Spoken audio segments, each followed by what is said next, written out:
So we'll let you go ahead, Daniela, and start this managing college costs. Okay. Do you mind if I stop my video real quick? It's kind of like in, that's okay. Yeah. All right. Okay, well, good morning or good afternoon now. My name is Daniella Rios, and I'm here to talk to you about how to manage college costs. So ISAC is the financial aid agency for the state of Illinois, which means we administer different grant, scholarship, and loan programs to help students pay for school. Our mission is to make education beyond high school accessible and affordable for all Illinois students. So last year we administered nearly 400 million in grants and scholarships to Illinois students. And Illinois has set a goal to increase the proportion of adults in Illinois with high quality degrees and credentials to 60% by the year of 2025.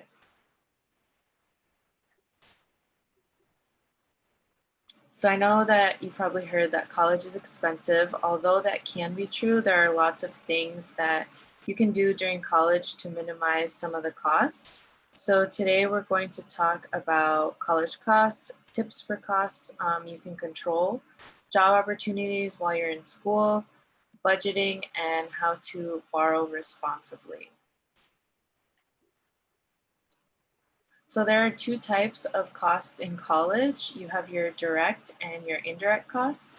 Direct costs are expenses that you will pay directly to the college or university that you are attending, such as tuition, fees, or on-campus room and board. And then indirect costs are expenses that you will be paying because you are going to college. So many of the direct costs are predetermined. With indirect costs, though, there are things that you can do to try and keep the costs down. So like the tuition and fees, and if you're living on campus on their dorms, those are locked in set rates that you have to pay. But with the indirect costs, such as books and supplies, transportation, and any other personal expenses, there's usually ways to bring down those costs and find some wiggle room so that you're not paying as much for certain things. And I'll talk a little bit more about that in the coming slides. So it's also important that you learn to manage your money in college. There are a lot of expenses that can really add up if you're not careful. So this chart represents on average how much students paid in for each of these expenses for the 2019-2020 school year at a public four-year university. But of course, these are just estimates. And again, like I said, with things like textbooks and supplies, transportation, and then other expenses, there can be wiggle room. Same with room and board if you are planning to live, off campus where you can find, some cheaper alternatives, maybe finding more roommates, things like that.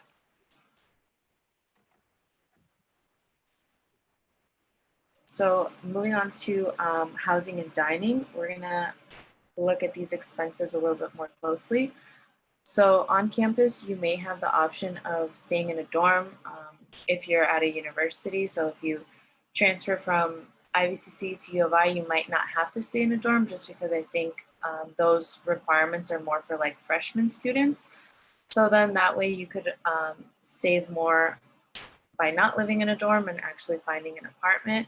When I transferred from IVCC to U of I looked for an apartment that was off campus. I went to U of I, and the apartments that are sort of close to campus were a little bit more expensive and out of my budget. So I found one that was, I would say, probably like a 10-minute commute, but they had a bus service. So that kind of made up for it being far off campus, which it really wasn't that far, but 10 minutes seems like a long commute for some college students. But I was able to save a lot more just because it was off campus, and I also shared the apartment with 3 other roommates. So those are ways that you can also save on like housing expenses. Can I interject here, Daniela? Yeah. So just so you know, if you have questions at any time, please ask them, because these are costs that you're going to be incurring down the road when you transfer out. Mhm. Okay. Yeah, definitely ask questions.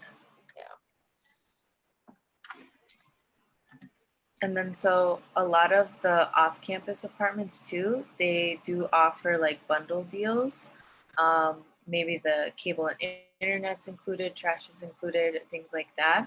I would talk once you actually are thinking about transferring to a university, I would talk with the university's housing department. A lot of the times they have like a comprehensive list of certain apartments that you can look at and certain like tenants and things like that that you can talk to, which makes it easier when you're looking for apartments because it can be a little overwhelming doing all that research on your own, especially not knowing, you know, which landlords may be good landlords or which ones students have had issues with before. So definitely talk with the housing department because they can definitely help you with apartment hunting, not just, you know, not just dorms. Um, and then also be sure to compare and contrast the different amenities between on-campus housing and then off-campus housing. Like I mentioned, so do they include like gas or electric? What things you'll have to pay out of pocket versus what things are included in the rent. And Daniela, did you find that it was less expensive to have the apartment versus living in the dorms? oh yeah, I think the dorms, well, depending on what dorms, obviously they have like the more nicer dorms that are more expensive, but I found that even the less expensive dorms were, I would say, around like 10K for the year versus what I paid in rent. I would say was probably about like 5K for the year if I like calculated that correctly. So it was, I definitely saved a lot by renting versus, you know, living in the dorms, especially having more roommates and living a little bit farther off campus. Great. But that just worked for me because they I had my car, but they also offered, you know, they also had the transportation on campus. So that was definitely helpful too. And then for like, oh, sorry, for dining, you could look into the meal plans at the universities. I find that sometimes those can be a little expensive, or depending on, you know, eating habits. If you know that you're not going to eat breakfast or that you wake up, you know, later and you're not going to make it in time for breakfast, maybe find a meal plan that's a little bit more flexible if you're looking into meal plans. I personally didn't get a meal plan just because I prefer cooking at home and it was easier for me to go buy groceries and make the food at home, especially because the meal plans can be a little expensive. And I knew myself, I knew that I wouldn't use all the meal credits that they give. So for me, it just made sense not to go with the meal plan. But for other people who may not have time to cook, or it's easier for them to just grab meals on campus, maybe that's a better option. But definitely look at the different options that they have, because like I said, you want to make sure that you're not, that the meal credits aren't going to waste, because those, I know a lot of schools don't like roll them over, so it's just kind of like lost money there if you don't use them. Um, and then another way that you could save on like housing would be to get like a resident life job. So residential advisors typically do receive like free room and board, which is a nice perk. And then you're also, obviously you're getting paid and you're getting that work study experience. This is mostly available to junior and senior students, so it would be like a good work study opportunity for any transfer students, because you would be typically, depending on when you transfer, a junior or senior standing. And then there are other student opportunities such as student government and things like that that could also, you know, help with housing and dining.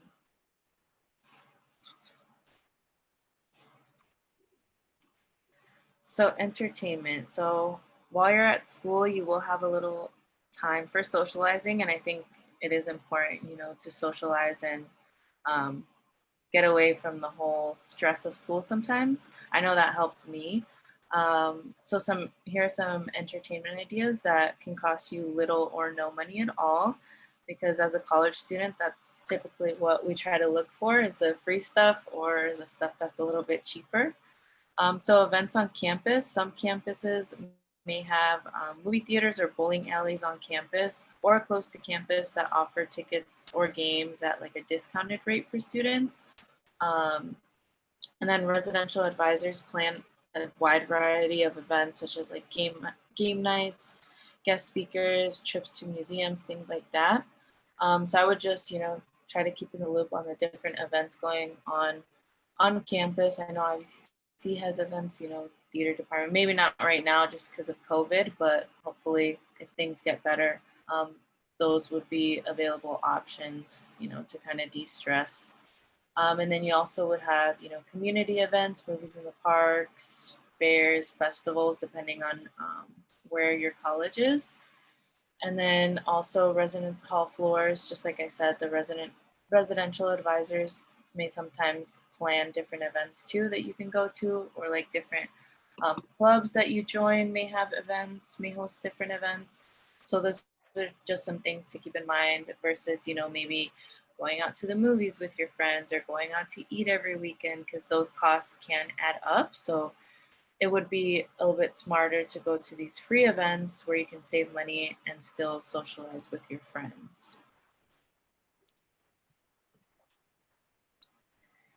So it's very important to make sure that when you're buying books from a source besides the school, that you check that you are buying the right edition of the book. Just a quick disclaimer.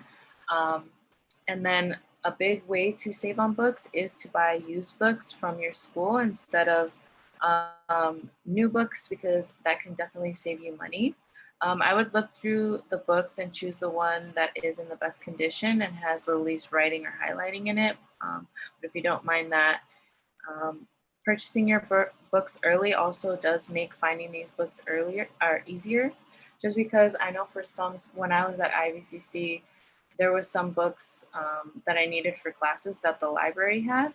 So if you're looking at these books well in advance and you're like, okay, I'm gonna need this book, you can go to the library and be the first one to check the book out before someone else checks it out. But if you can't find it there, you can always, rent the book. Sometimes the schools, bookstores have them, the option to rent versus buying it brand new. And also you can look on websites such as Chegg or Amazon. That's where I bought a lot of my books while I was at U of I, just because it was way cheaper. And I noticed that for a lot of my classes, they only had the option to buy the books new. So it was easier for me to look on Amazon to find those books. And then you can also check, when I transferred to U of I Facebook searched the school, and I found that there was a Facebook group where they were reselling, books and different, not just books, but also certain like supplies or like apartment supplies that people were reselling. So that's also a way to save, because a lot of the times students just want to get rid of the books and they'll even give you the books for free. So there's definitely ways to save on books, and it can bring down your costs substantially. Hey, Daniella, Itzel wants to know, what is Chegg? Chegg, so it's kind of like Amazon, but I think it's only for like books. So you get to search books for your different classes. So it's specifically for books, I think, if I'm not mistaken. Like Chegg.com, right? Yeah, I didn't really use Chegg that much. I used Amazon, but I think it's pretty much the same as Amazon, just for books. And I do believe that they give you certain deadlines to return the books if you rent them from either Amazon or Chegg. So I would just double check when that is, because sometimes you have to extend the date that you want to return it. Because I think for Amazon, it gave me like 3 months to return it, and I needed it for the whole semester. So I just had to make sure that I renewed the date so I could turn it in at the end of the semester. And then I did also want to mention iShare. So this is a sharing network of Illinois libraries. So the key to using this network is to get your list of books ahead of time And then after students set up an account, they can check out textbooks for extended periods of time, kind of like checking them out at a library. So this is basically, you search the books, and if your library doesn't have the specific book, but let's say Northern Illinois has the book, they'll send the book to your library and you'll be able to rent it out through iShare. And then you'll just have to return it to your library whenever the return date is. But like I said, with these, typically you'd probably have to extend the date too if you're looking to keep it for the whole semester. So just something to keep in mind. But yeah, I used iShare a lot when I was at IVCC and U of I, just because it's, you know, free.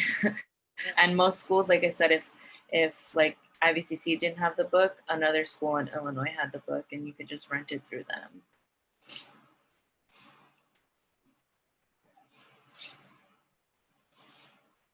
So transportation. So some things that you can ask yourself, do you need a car on campus? Does the school allow you to have a car? For me, it was easier to take my car to campus just because I was going to be driving back home. And I believe there's no like bus that takes me from U of I to the Ivy area. But I know there's other places, like if you plan on going to a school like in Chicago, you can take the train and things like that. So maybe it just depends on the school. I think they do have a busing system now Do because, they now? yeah, I know a young lady that comes from U of I. It's a bus and it picks up like at ISU too. They Oh, do okay. like That's weekends and convenient. they drop them off like in Oglesby, I think Yeah. it is. So they do have some type of system. Okay. See, so that's convenient. I feel like that would have been helpful. That way I could have saved a lot in gas money because I was driving back and forth. So that's something to consider too. That way you don't have to take your car on campus. And then also, you know, car expenses do add up. I know I had to, when I was on campus, I had to replace my entire like brakes and it was like $2,000 that I didn't have. So if you do plan on taking a car to campus, I would say try to budget for that and maybe save up some money in case you do have to, you know, fix up your car. There's an expense that you have to pay for your car. And then if you do have to take your car, like what I did, I didn't use it while I was on campus. I tried to use it as, you know, as least as I could. I would just use the campus transportation because it was easier than paying for parking at school because that does add up every day as well. Or, you know, walking or biking, depending on how far your classes are. I've seen students biking in like the snow and in the rain. So that's an option too.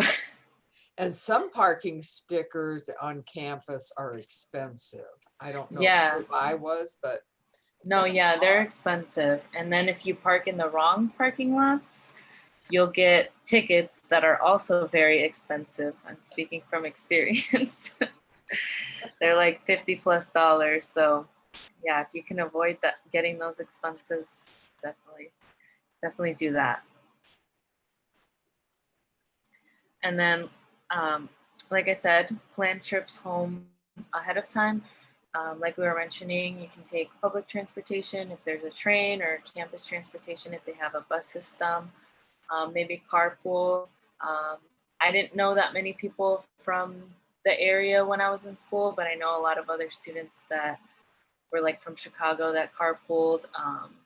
But I think that was more my fault because I didn't try to connect to more students.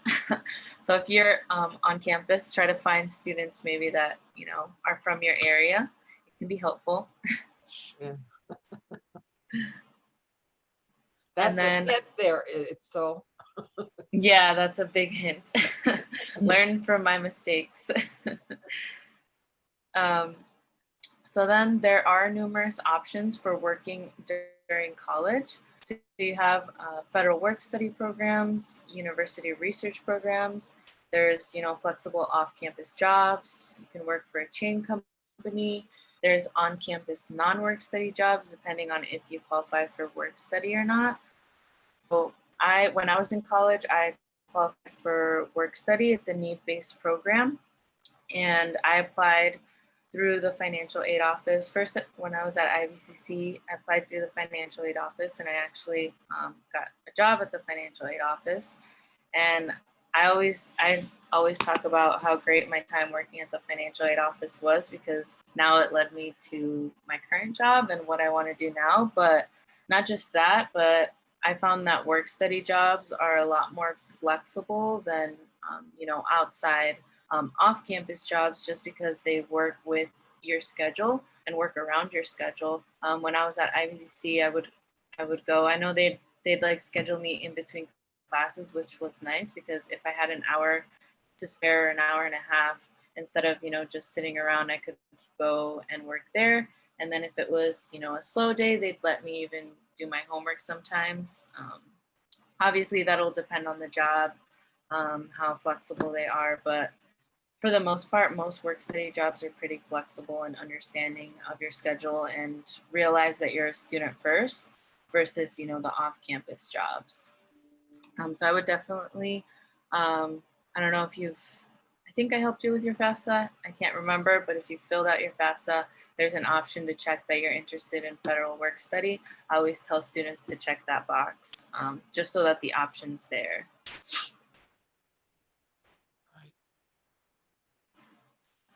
Do you guys have any questions? I feel like I'm okay. So now that we've talked about money saving tips, let's talk about budgeting. So attending workshops. So many campuses will host guest speakers to educate students on how to budget or other smart money techniques. Most of the workshops are free. So do make sure to take advantage of those opportunities. I've noticed too that universities. Daniela, we can't hear you. Have a lot of those too, a lot of those workshops. Not just, you can't hear me? Can you hear me now? No, we can't. Okay. Sorry, I don't know what happened. Okay, so I'm good now? Yes. Okay. So another thing you can do to help you with budgeting is to create a budget. It's important that you do create a budget, and that you're thorough, and make sure that you leave some room for any unexpected expenses that can pop up. Like I said, like for me, it would have been helpful if I would have done that, like for my car. So just keep those things in mind when you're creating a budget and saving some money. And then there's also credit cards. So when when my car gave out and I had to fix the brakes, luckily I had a student credit card, and I was able to use that because I didn't budget. But hopefully you'll learn from my mistakes, and you'll save some money, and you'll keep that in mind when you're budgeting, so that way you'll have the money saved up and you'll not have to use a credit card. But if for some reason you do have to use a credit card, or you're looking into getting a student credit card, I would recommend looking for the ones that have like no annual fees, that have low interest rates, or a low credit limit. And then always make sure that you're paying those things on time as well. But like I said, if you have to use a credit card, hopefully it's just if it's an emergency, not just randomly, because those expenses can add up with every swipe. The little expenses always add up.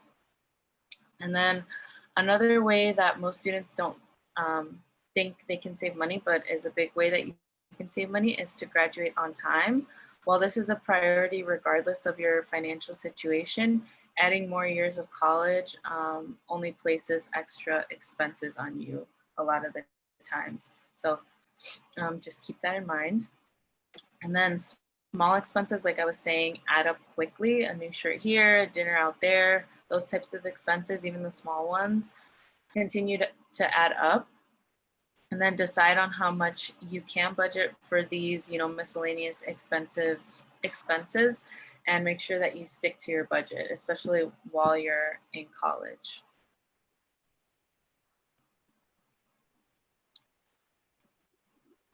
So if you have to take out loans, when taking them out, it's important that you are well informed of your rights and responsibilities as a borrower. You should know that you should know the source of your loan, the type of the loan, the interest rate, and the repayment options.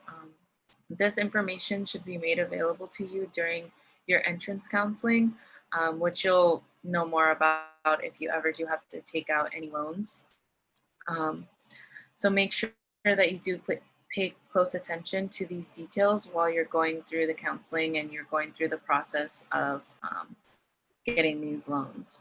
Generally, the loans borrowed from the federal government have lower fixed interest rates and better repayment options. So only borrow the money that is necessary to pay for your cost of attendance. I always tell students, if for some reason, you don't have enough to cover your college expenses and you have to take out loans, make sure that you're only taking out what you need. A lot of students think that they have to take out the full amounts that they're offered by schools, but that's not the case. You can take as little or as much of the amount that they offer you. When I went to U of I got my award letter and they said that I was eligible for both the federal loans, the subsidized and the unsubsidized loans. And when it's in the award letter, it tells you, it outlines their estimated cost of attendance, which is, a big number, kind of an inflated number, which is estimated. And they'll have the loans included in your financial aid award letter. And they'll say, okay, well, the whole cost of attendance is covered. But then what students don't see is like, okay, but you have to take out these loan amounts for it to be covered. But then also another thing to look at, so when I was looking at my award letter, I looked at that estimated cost of attendance and I looked at the direct versus the indirect expenses like we were talking about earlier. So I knew that I had to pay like my tuition and fees for sure, and the rest, there was some wiggle room. So I knew, okay, the grants and scholarships that I'm being offered cover my tuition and fees. The rest I can pay, I can save up money from my work study job and I can pay out of pocket because I don't think it'll be as expensive. I can save, in buying books and renting books, or, I can save in my housing by getting a cheaper apartment. So that way I knew I didn't have to take out the loans. So those are just some things to think about when you're looking at those award letters, because I feel like students get scared looking at that estimated cost of attendance that the schools put down, and they think, oh, well, I need to take out all this money to cover all those costs, when in reality, they likely won't be paying such inflated amounts. Itzel had a question about the work study. Mm-hmm. Wanted to have more details on how it works. Yeah, so it's basically like a regular job in the sense that you would check the box on the FAFSA that you're interested in work study. And if you're, like I said, it's need-based. So if you qualify for work study, it'll be outlined in your award letter, your financial aid award letter. And then it would be like a regular job. You'd apply for it. So most of the time you'd apply through the financial aid offices. I know IVCC, the financial aid office has an application and they have the different departments that may be looking for someone. So you'll check the different departments that you may be interested in. They'll put you like in a binder, and if the supervisors or departments are looking for any students, they'll come to the financial aid office, ask for that binder, and look through the different applications. And if you sound like a good candidate and your schedule fits their needs, they'll give you a call and you'll interview like a regular job. And then if they like you, they'll offer you the job. So it's, like I said, like a regular job in that sense, that you still have to apply for it and, go through the interview process and all that. And you'll get paid like a regular job in a check.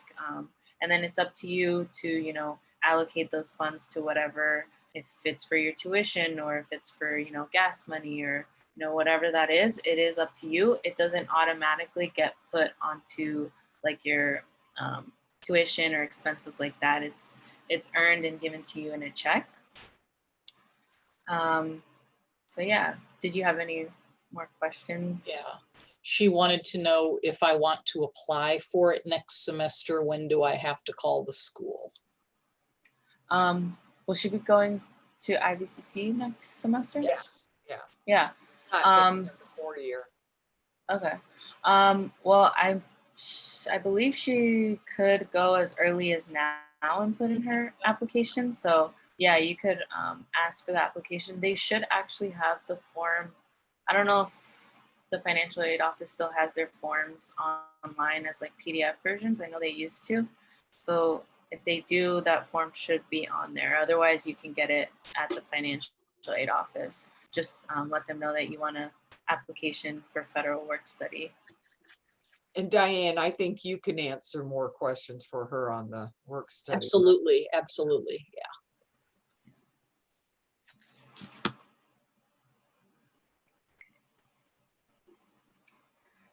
So your search for scholarships should not end just because, oh, sorry, wrong slide.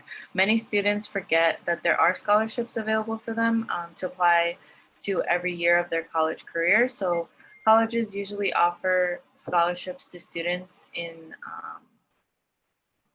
certain departments or regarding their major. I know IVCC has their foundation scholarship, so I feel like that's a great scholarship just because you're doing one essay, one application, and applying to all these different scholarships.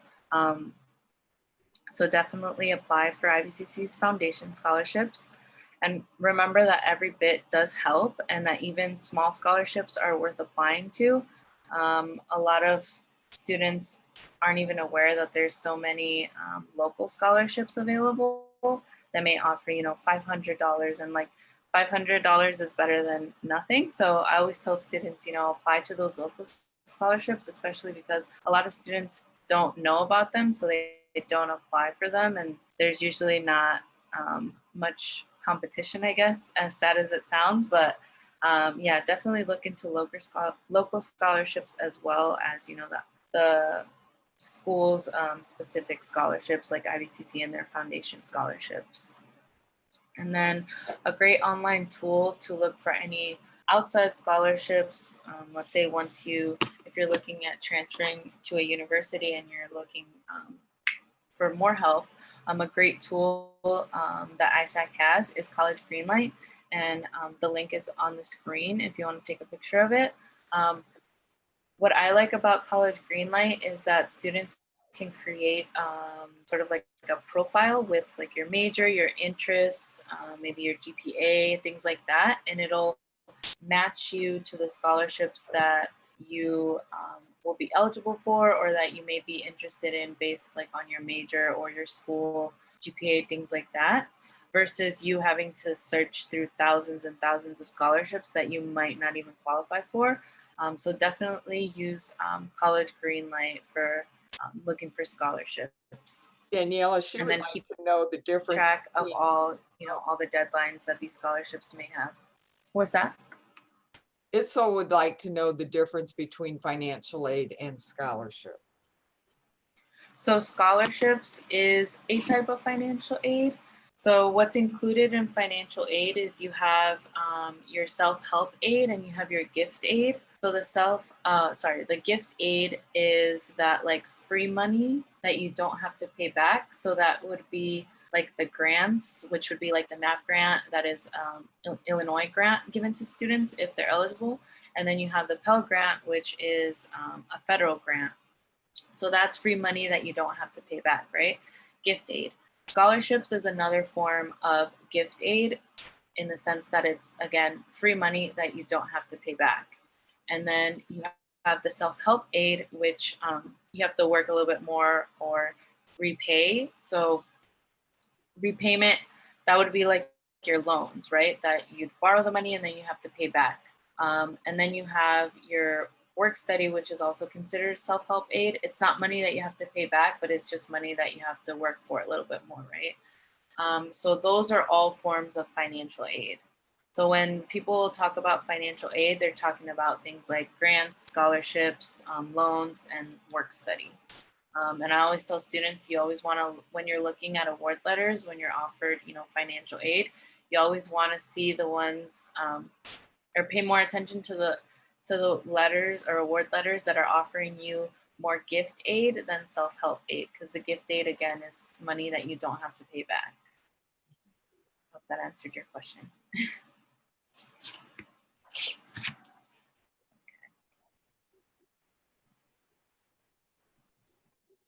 So just some action items to discuss. So research positions at your school that may provide free or reduced housing or tuition. Like I said, if it's work study jobs, like once you transfer to university, maybe you can look into being a residential advisor, and that can help you on housing. I know students, when I was at U of I knew students that worked in the dining halls and they got free meals. So those are always, I guess, jobs with incentives that you can look into when you're looking into federal work study. And then, like I mentioned too, look for any free entertainment hosted by your school or any like organizations or clubs that you may join, because sometimes they do have, you know, perks as well. And then most importantly, do try to create a budget and stick to it. What I did when I was in school, I just looked up like a budget template, like a simple budget template that I could, you know, keep track of my expenses. Because sometimes I feel like that's easier because you're able to stick to it instead of just, you know, kind of thinking, okay, well, I'm saving here, saving there. But here you're seeing it on an actual budget and you're like, whoa, okay, I'm spending too much eating out versus, and where I could save, you know, making food at home. So those are just some things to keep in mind, and that'll help you save money in the long run, especially once you do, if you do plan on transferring to a university where the expenses may be a little bit higher than like at a community college. And then if you do have any more questions, specific questions, here's my contact information. Feel free to take a picture of it, and you can email me, call me, text me with any questions that you may have, you know, whether it's financial aid related or you know, just college in general, or like if you need some tips, you know, since I have gone through the process myself. Yeah, here's my contact information. And then if you have any questions right now, feel free to ask them. Are you going to come back up on the picture? Let me see, where's my video? I lost the little, oh, here it is. There we go. It's all, any questions? No. Did it help you a lot on how to? Yeah, it helped me a lot. I hope this was helpful. There's a difference between the community college and going off to a 4-year, so. Yeah. And we're going to be talking to you next month about scholarships anyway, the foundation scholarships. So we're waiting until after finals, but we'll have a workshop then. One thing that I always tell my students too is that when you go to a 4-year university, the cost is a lot more, but you're also eligible for more financial aid. Like here at IVCC, you might not be getting the full amount of Pell Grant or the full amount of MAP grant, but there's different levels that you can get, and it's all based on the cost of that college. So don't worry and think that what you're getting here is what you would get for a 4-year university. It may be more. Yeah. Yeah. And sometimes the universities even have their own grants. So like I know when I went to U of I, like I was eligible for MAP and I was eligible for Pell, but that wasn't going to cover everything. But U of I has their own like Illinois grant, I think it is, that helped me cover the rest of like my tuition and fees costs. So that's something to keep in mind too. Good. When looking at schools. Yeah. And we also do a segment on scholarships where we look at the different 4 years and, you know, places to go and look for scholarships. Yeah. Okay. Anything else? That's it for me. Thank you, Daniella. That was really good. Yeah, Daniella, that was really great. So thanks a lot. Helpful.